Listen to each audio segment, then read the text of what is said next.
Good morning everyone.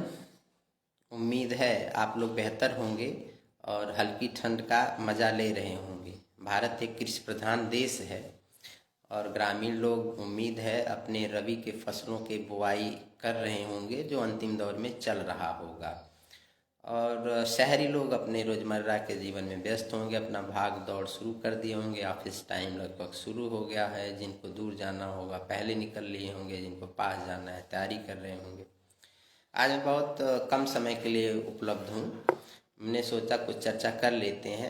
सबसे आजकल जो टॉपिक है चर्चा का देश में कॉलेजियम सिस्टम पर इस समय ज़्यादा चर्चा हो रही है। सरकार मतलब कार्यपालिका और जजों के बीच मतलब न्यायपालिका के बीच आजकल कॉलेजियम सिस्टम पर टकराव चल रहा है।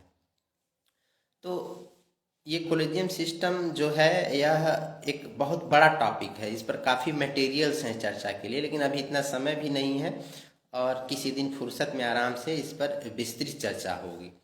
शॉर्ट में बस मैं ये बताना चाह रहा हूँ कि ये है क्या और दिक्कत कहाँ है।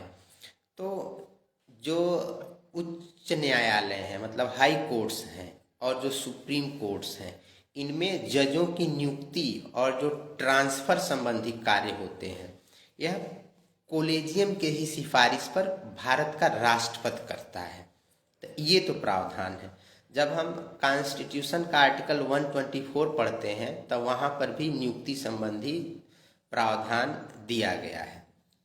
तो अब दिक्कत क्या है, कॉलेजियम जो शब्द यूज किया जा रहा है तो यह भारतीय संविधान में कहीं यह शब्द यूज नहीं किया गया है।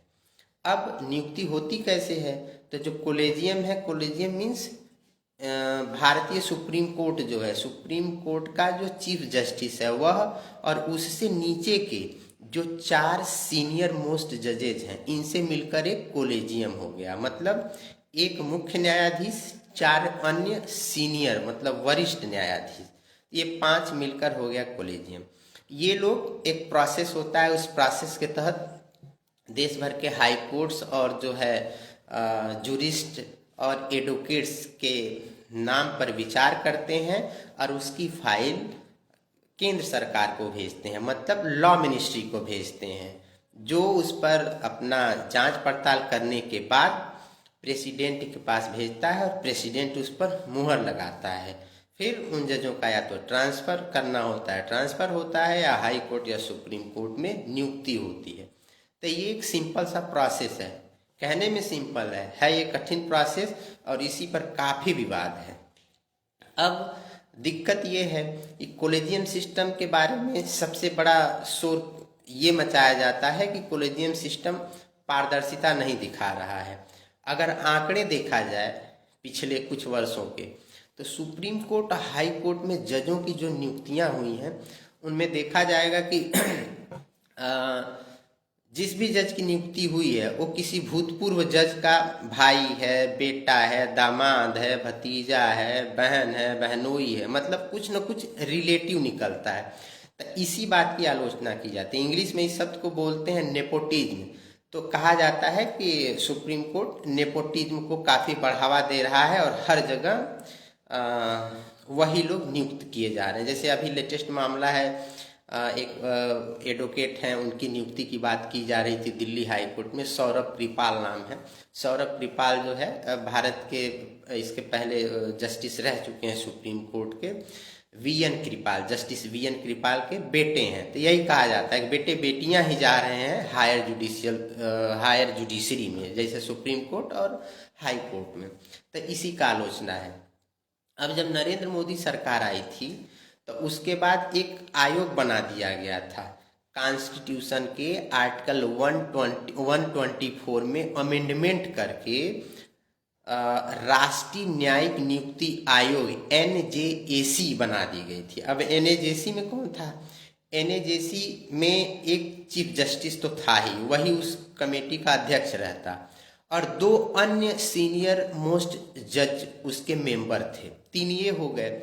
इसके अलावा 3 अन्य सदस्य थे, जिसमें से एक भारत का कानून मंत्री था और 2 अन्य सदस्य थे। तो जो 2 अन्य सदस्य थे उनमें जो है जो काफ़ी कानून जगत के रहे हों, चाहे अन्य विख्यात लोग रहे हों, वह 2 मेंबर होते। तो उनकी नियुक्ति एक पैनल के द्वारा किया जाता। उस पैनल में कौन रहता? चीफ जस्टिस रहता, भारत का प्रधानमंत्री रहता, अपोजिशन लीडर रहता लोकसभा का। ये तीनों लोग मिलके 2 नाम चुनते और उस राष्ट्रीय न्यायिक नियुक्ति आयोग में उन 2 मेंबरों की नियुक्ति हो जाती, जो एक तरीके से समझिए वो सर्च कमेटी हो जाता और नाम के पैनल तैयार करके कानून मंत्रालय के पास जाता। जांच पड़ताल करने के बाद वह प्रेसिडेंट के पास जाता, प्रेसिडेंट का मुहर लग जाता, हाई कोर्ट और सुप्रीम कोर्ट में जजों की नियुक्ति हो जाती। तो जब एनजेएसी बना, संविधान के संशोधन द्वारा लाया गया, तो सुप्रीम कोर्ट ने इस पर आपत्ति जताई। सुप्रीम कोर्ट को लगा कि उसकी स्वतंत्रता में यह दखल दे रही है सरकार। तो सुप्रीम कोर्ट के 5 जजों की एक संविधान पीठ मतलब उसमें मिनिमम 5 जज होते हैं। 5 जजों ने सुनवाई किया और इस अमेंडमेंट को, संशोधन को अनकॉन्स्टिट्यूशनल घोषित कर दिया। तो फिर वही प्रोसेस पुराना जो 1998 से चला आ रहा है, कॉलेजियम सिस्टम 1998 से ही चला आ रहा है। फिर कॉलेजियम सिस्टम से ही आज भी नियुक्तियां होती हैं। तो अभी क्या है कि कॉलेजियम सिस्टम कुछ नाम की सिफारिश सरकार को करती है, अब वो सरकार सालों साल उसको लटकाए रखती है। फिर उस पर कुछ आपत्ति अगर रहती है कानून मंत्रालय को, तो वापस कॉलेजियम के पास भेजती है। कॉलेजियम फिर उस पर रिकंसीडर करता है और अगर रिकंसीडर करने के बाद कॉलेजियम ने फाइल को पुनः भेजा गवर्नमेंट के पास, तो गवर्नमेंट को उसको फाइनल करना ही पड़ता है। ऐसी एक नियुक्ति हो चुकी है जस्टिस के.एम. जोसेफ का, जो केरल के थे, उनकी नियुक्ति होनी थी। भारत सरकार ने फाइल रिटर्न कर दी, सुप्रीम कोर्ट ने फिर से भेजा, तो अंततः करना पड़ा। इसके लिए कोई लिमिट नहीं होता है कि कितने समय तक फाइलों को अपने पास रखे रहते हैं। होता क्या है, कभी कभी तो 2-2, 3-3 साल तक जो है कानून मंत्रालय फाइलों को अपने पास रखे रहता है। और यही हाल सुप्रीम कोर्ट भी करता। वर्तमान में देखा जाए तो करीब 100 फाइलें एक दूसरे के पास उलझी हुई हैं। ये नहीं है कि एक ही एजेंसी दोषपूर्ण कार्य कर रही है, दोनों में यही हाल है। सुप्रीम कोर्ट फाइल भेजता है तो सरकार मतलब कानून मंत्रालय अपने पास फाइल दबा रखती है, और कानून मंत्रालय सुप्रीम कोर्ट के पास भेजता है तो वह भी उस पर विचार करने के नाम पर उसको अभी सालों साल दबाए रखते हैं। फाइनल कोई नहीं कर पाता। सब चाहते हैं कि हमारे आदमी सेट हों, सरकार चाहती है हमारे हो, सुप्रीम कोर्ट चाहती है हमारे हो। तो इसी पर विवाद इस समय ज़्यादा चल रहा है। तो यही कॉलेजियम सिस्टम है। उम्मीद यही है कि जल्दी ही सरकार और न्यायपालिका दोनों मिलकर इस पर समाधान निकाल लेंगे। आज बस इतना ही। बाकी किसी दिन फुर्सत में इस पर विस्तृत चर्चा होगी, क्योंकि यह टॉपिक है काफ़ी लंबा। धन्यवाद।